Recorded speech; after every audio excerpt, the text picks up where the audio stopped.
वो तीन तरीके क्या हैं? वो तीन तरीके हैं आप लोगों के पास में। एक तो है एक्स और वाई ग्रुप के थ्रू, दूसरा है एनडीए के थ्रू, और तीसरा जो आप लोगों के पास आता है वो है सीडीएस के थ्रू। एक क्वेश्चन सही करने का 1 नंबर मिलेगा और 4 क्वेश्चन गलत करने का 1 नंबर कट कर लिया जाएगा। एडेप्टेबिलिटी के 2 टेस्ट होंगे आप लोगों के पास, ठीक है। सिचुएशन रिएक्शन टेस्ट होता है आप लोगों का एसआरटी, उसके अंदर आप लोगों के पास होते हैं 45।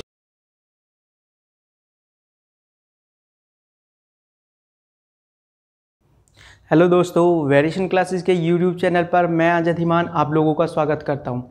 देखिए दोस्तों, जो इंडियन एयरफोर्स है वो 3 तरीके से जॉब कंडक्ट कराता है, आप लोगों को जॉब प्रोवाइड कराता है इंडियन एयरफोर्स के अंदर। वो 3 तरीके क्या हैं? वो 3 तरीके हैं आप लोगों के पास में। एक तो है एक्स और वाई ग्रुप के थ्रू, दूसरा है एनडीए के थ्रू, और तीसरा जो आप लोगों के पास आता है वो है सीडीएस के थ्रू। जो एक्स वाई ग्रुप और एनडीए है वो आप लोगों के 12th लेवल के एग्जामिनेशन होते हैं, और जो सीडीएस का एग्जामिनेशन होता है वो आप लोगों का ग्रेजुएशन लेवल का एग्ज़ाम होता है। तो अब बात करेंगे यहाँ हम इसमें एक्स और वाई ग्रुप की। एक्स ग्रुप और वाई ग्रुप जो होता है, एक्स ग्रुप तो टेक्निकल वालों के लिए होता है और वाई ग्रुप होता है नॉन टेक्निकल वालों के लिए, ठीक है। इसमें मैं आप लोगों को सीडीएस और एनडीए के बारे में किसी दूसरी वीडियो में बताऊंगा, वो डिटेल वीडियो में आप लोगों के लिए दूसरी वीडियो लेकर आऊँगा। अभी फ़िलहाल इस वीडियो में हम बात करेंगे एक्स ग्रुप के बारे में, ठीक है। तो जो एक्स ग्रुप होता है, एक्स ग्रुप में अप्लाई किस तरीके से करते हैं, उसके लिए एलिजिबिलिटी क्राइटेरिया क्या होता है, और उसमें हाइट, वेट और कितना उसके लिए फिजिकल टेस्ट होता है, क्या होता है, वो सारा मैं आप लोगों को इस वीडियो में बताऊंगा। देखिए, जो बच्चे पीसीएम ग्रुप से यानी साइंस ग्रुप का जो पीसीएम सब्जेक्ट्स होते हैं उनसे जो 12th पास आउट होते हैं वो बच्चे इसमें अप्लाई कर सकते हैं, ठीक है। क्योंकि एक्स ग्रुप में अप्लाई करने के लिए आप लोगों के पास फिजिक्स, मैथ्स और इंग्लिश होना कंपलसरी है। इसमें सिर्फ मेल कैंडिडेट ही अप्लाई कर सकते हैं, फीमेल कैंडिडेट इसमें अप्लाई नहीं कर सकते हैं। तो देखिएगा दोस्तों, अगर आप लोग एक्स ग्रुप के लिए इंडियन एयरफोर्स में अप्लाई करना चाहते हैं तो उसके लिए आप इस वेबसाइट का यूज़ कर सकते हैं, www.airmanselection.cdac.in। ये उनकी ऑफिशियल जो है साइट है, ठीक है। एक्स ग्रुप के जो एग्जामिनेशन होते हैं वो 1 साल में 2 बार कंडक्ट किए जाते हैं। एक बार तो वो जनवरी के महीने में अप्लाई कर सकते हैं उसमें, ठीक है। 1 जनवरी से 10 जनवरी के बीच में फॉर्म्स इसके निकलते हैं। दूसरा जो होता है वो जुलाई के मंथ में आता है, यानी 1 जुलाई से 10 जुलाई के बीच में आप लोग इसमें अप्लाई कर सकते हैं। उसके फॉर्म्स उस टाइम पर निकलते हैं, ठीक है। तो आप लोगों को मैं यहाँ बताता हूँ इसका सिलेक्शन प्रोसेस क्या है, इसका सिलेबस क्या है, और इसके लिए एलिजिबिलिटी क्या क्या है आप लोगों के पास होनी चाहिए। देखिए, सबसे पहले तो इसके लिए एक चीज़ को ध्यान रखिएगा कि जो एक्स ग्रुप में अप्लाई करने वाले बच्चे हैं वो सिर्फ पीसीएम ग्रुप के बच्चे हो सकते हैं, यानी जिनके पास कंपलसरी फिजिक्स और मैथमेटिक्स हो, और इंग्लिश इसमें कंपलसरी होना ज़रूरी है, ठीक है। तो देखिएगा अप्लाई किस तरीके से करेंगे। अप्लाई करने के लिए इस वेबसाइट का आप यूज़ कर सकते हैं इसके लिए, ठीक है। तो इसमें जो एलिजिबिलिटी क्राइटेरिया आप लोगों के पास है वो क्या है? आप लोगों का 12th होना चाहिए पीसीएम से, ठीक है, यानी फिजिक्स और मैथमेटिक्स इसमें कंपलसरी है, और 50% के साथ आप पास आउट होने चाहिए, और इंग्लिश ज़रूरी है इसके लिए, ठीक है। फिजिक्स, मैथमेटिक्स और इंग्लिश, ये 3 सब्जेक्ट इसकी सबसे पहली रिक्वायरमेंट है, ठीक है। और इंग्लिश में भी आप लोगों के 50% से अबव मार्क्स होने चाहिए उसके लिए। जो एज है जब आप अप्लाई करते हो उसमें, यानी एक्स ग्रुप के लिए जब आप अप्लाई करोगे तो आपकी एज 16 to 20 ईयर होनी चाहिए, ठीक है। यानी जब आप ज्वाइनिंग करोगे तो उस टाइम पे आपकी एज 17 to 21 ईयर होनी चाहिए, ठीक है। मतलब जब आप ज्वाइनिंग करते हो, आपने सपोज करो आपने अप्लाई कर दिया, 16 से 20 ईयर के बच्चों ने अप्लाई किया, तो जब उनका सिलेक्शन होगा, सिलेक्शन होने के बाद उनकी ज्वाइनिंग होगी, तब उस टाइम पर उनकी एज 17 से 21 ईयर होनी चाहिए। यानी फॉर्म को जब फिल करोगे आप उस टाइम पर जो एज है आपकी वो 16 से 20 ईयर होना चाहिए। फिर उसके बाद में आपका मैरिटल स्टेटस क्या होना चाहिए? आप अनमैरिड होने चाहिए, मतलब आप की मैरिड नहीं हुई हो उस टाइम तक, ठीक है। हाइट इसके लिए 152.5 सेंटीमीटर मिनिमम चाहिएगी, मतलब कम से कम 152.5 सेंटीमीटर हाइट चाहिएगी इसके लिए, ठीक है। जेंडर इसमें सिर्फ मेल अप्लाई कर सकते हैं, फीमेल इसमें अप्लाई नहीं कर सकते हैं, ठीक है। एग्ज़ाम पैटर्न जो आप लोगों का होगा वो ऑनलाइन होगा, इसका 1 घंटे का जो है एग्ज़ाम होगा इसका, ठीक है। फिर उसके बाद में सिलेबस क्या क्या आएगा आप लोगों के पास, इसमें 12th लेवल का फिजिक्स, मैथमेटिक्स और इंग्लिश होगा, वो सब 12th लेवल का ही होगा। फिर उसके बाद क्वेश्चन पेपर का जो पैटर्न होगा वो ऑब्जेक्टिव टाइप होगा इसमें, और जो क्वेश्चन पेपर आएगा वो हिंदी और इंग्लिश दोनों लैंग्वेजेस में आप लोगों के पास आएगा, ठीक है। फिर उसके बाद में जो और रिक्वायरमेंट है वो विज़न की है आप लोगों के पास। विजन कितना होगा इसमें 6/12 का होगा विदाउट ग्लास, ठीक है। विदाउट ग्लास जो आपका विजन है वो 6/12 होना चाहिए और विद ग्लास 6/6 विजन होना चाहिए और आइज में कलर विजन नहीं होना चाहिए, ठीक है। मतलब आप लोग किसी भी एक कलर के अंदर दूसरे कलर को पहचान सकते हो, आपकी आइज में कलर विजन ना हो, ठीक है। फिर उसके बाद इसमें देखते हैं जो इसके क्वेश्चन पेपर में क्वेश्चन आते हैं वो किस तरीके से आते हैं, कितने क्वेश्चन आते हैं आप लोगों के पास। यहाँ इसमें जो टोटल क्वेश्चन होंगे वो 70 क्वेश्चन आएंगे, यानी 70 नंबर का इसका जो पेपर है वो होगा। वो किस तरीके से होगा, एक्स ग्रुप के लिए यहाँ मैथमेटिक्स, ठीक है, कंपलसरी होगा। मैथमेटिक्स कितने मार्क्स का होगा, वो 25 मार्क्स का होगा और कितने मिनट का टाइम मिलेगा आप लोगों को, उसके लिए 20 मिनट का टाइम मिलेगा। वहाँ फिजिक्स 25 मार्क्स का होगा और उसके लिए टाइम कितना होगा, 20 मिनट्स का होगा।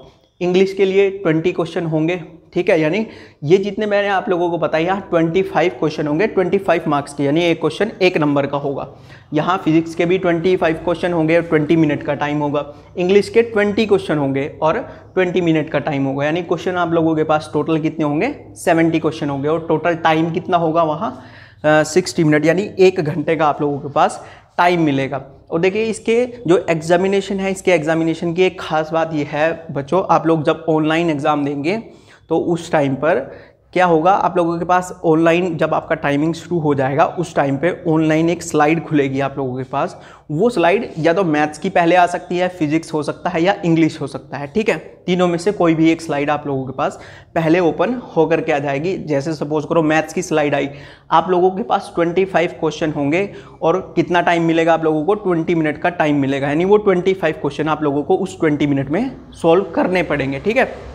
आप उस टाइम पर फिजिक्स के क्वेश्चन सॉल्व नहीं कर सकते, यानी वो स्लाइड आप लोगों के पास ओपन नहीं होगी उस टाइम पे। फिर उसके बाद में या तो फिजिक्स की स्लाइड आएगी आप लोगों के पास या इंग्लिश की स्लाइड आएगी, ठीक है। फिर उसके क्वेश्चन को आप 20 मिनट में सॉल्व करोगे, यानी टोटल इस तरीके से आप लोगों को 70 क्वेश्चन सॉल्व करने पड़ेंगे। कितने मिनट में, 60 मिनट। तो यहाँ जितने क्वेश्चन सही करोगे आपको उतने मार्क्स मिलेंगे, यानी एक क्वेश्चन का सही क्वेश्चन का 1 मार्क्स मिलेगा।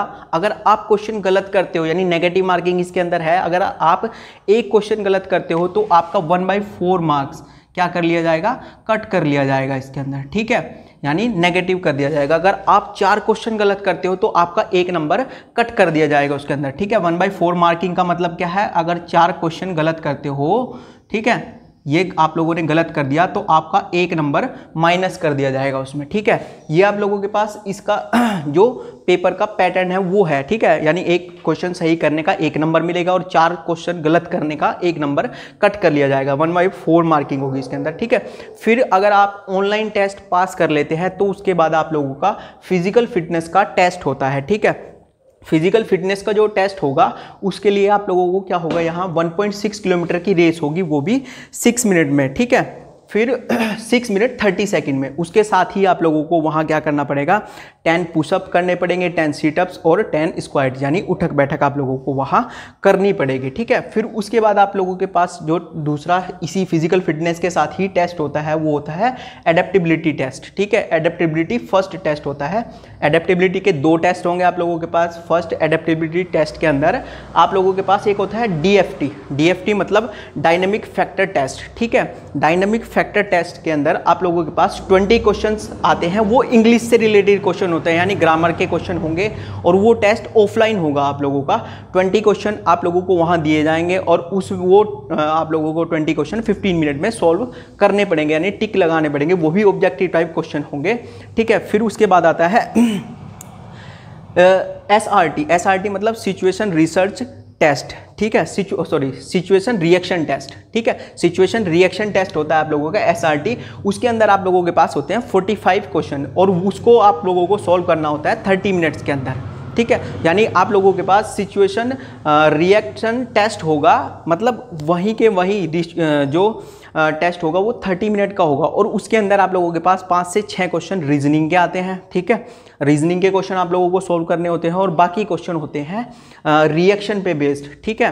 रिएक्शन पे बेस्ड मतलब आप लोगों को एक पैराग्राफ दे देंगे और उस पैराग्राफ के क्वेश्चंस का सॉल्यूशन नीचे की तरफ ऑप्शन दिया हुआ होगा, तो उन ऑप्शंस को आप लोगों को टिक करना पड़ेगा। यानी उस पैराग्राफ को रीड करोगे और उस सिचुएशन की एक रिएक्शन आप लोगों को नीचे देनी पड़ेगी। रिएक्शन मतलब आप अपना एक तरीके से ओपिनियन वगैरह का टाइप का क्वेश्चन होगा इसमें, वो आप लोगों को यहाँ देना पड़ेगा उसके अंदर, ठीक है। ये आप लोगों का टेस्ट होगा 30 मिनट्स का, ठीक है।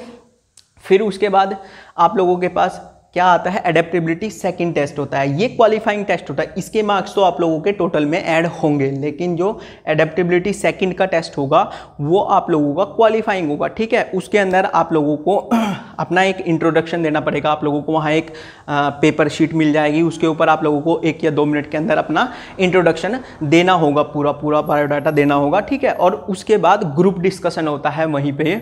ग्रुप डिस्कशन का जो टेस्ट होगा उसके अंदर आप लोगों के 15 बच्चों के ग्रुप बना दिए जाएंगे और उन 15 बच्चों के ग्रुप में आप लोगों का क्या होगा, ग्रुप डिस्कशन होगा, ठीक है। वो सिर्फ एक क्वालिफाइंग टेस्ट होगा आप लोगों का, उसके मार्क्स नहीं ऐड होंगे, ठीक है। तो जो बच्चे इंडियन एयरफोर्स में एक्स ग्रुप में ज्वाइन होना चाहते हैं उनके लिए ये जॉब बहुत अच्छी है, ठीक है। यानी पीसीएम ग्रुप के वो बच्चे जो 12th करते ही जॉब लेना चाहते हैं, यानी 12th के बाद सीधा जॉब करना चाहते हैं, तो वो इंडियन एयरफोर्स में अप्लाई कर सकते हैं, ठीक है।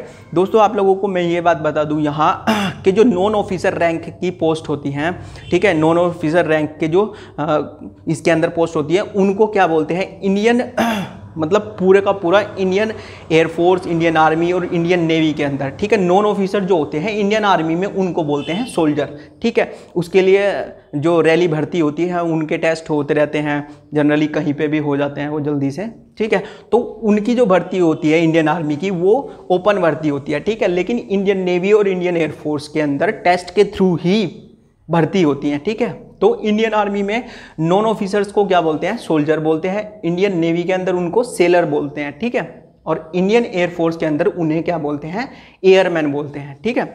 यानी ये जो टेस्ट होता है आप लोगों का एक्स ग्रुप और वाई ग्रुप का, ठीक है, ये एयरमैन के लिए टेस्ट होता है। और इसकी क्या होते हैं आप लोगों के पास 2 टेस्ट होते हैं, 2 तरीके का टेस्ट होता है। एक टेक्निकल के लिए होता है और एक नॉन टेक्निकल के लिए। जो टेक्निकल का है यानी एक्स ग्रुप है वो उसके लिए मैंने आप लोगों को पूरी डिटेल यहाँ बताई है, ठीक है। वाई ग्रुप के लिए पूरी डिटेल मैं आप लोगों को किसी दूसरे वीडियो में बताऊंगा, ठीक। अभी इसके बाद ये तो आप लोगों का एयरमैन के लिए टेस्ट था। अगर किसी को एयरमैन से ऊपर की जॉब चाहिए है, यानी किसी ऑफिसर रैंक लेवल की, ठीक है, ऑफिसर लेवल की जॉब चाहिए, तो उसके लिए आप लोगों को एनडीए या फिर सीडीएस का टेस्ट पास करना पड़ेगा। एनडीए का टेस्ट जो होता है वो 12th लेवल का ही होता है, ठीक है। उसके अंदर भी फिजिक्स, केमिस्ट्री और मैथमेटिक्स से रिलेटेड ही क्वेश्चन आते हैं। और दूसरा होता है फिर आपके पास सीडीएस का। सीडीएस का जो टेस्ट होता है कंबाइंड डिफेंस सर्विस, ठीक है, वो होता है एक ग्रेजुएशन लेवल का टेस्ट। यानी आप लोगों को उसमें अप्लाई करने के लिए ग्रेजुएट होना जरूरी है, ठीक है। उसके लिए मैं आप लोगों को किसी दूसरी वीडियो में बताऊंगा। आज के लिए इतना ही। जय हिंद, जय भारत।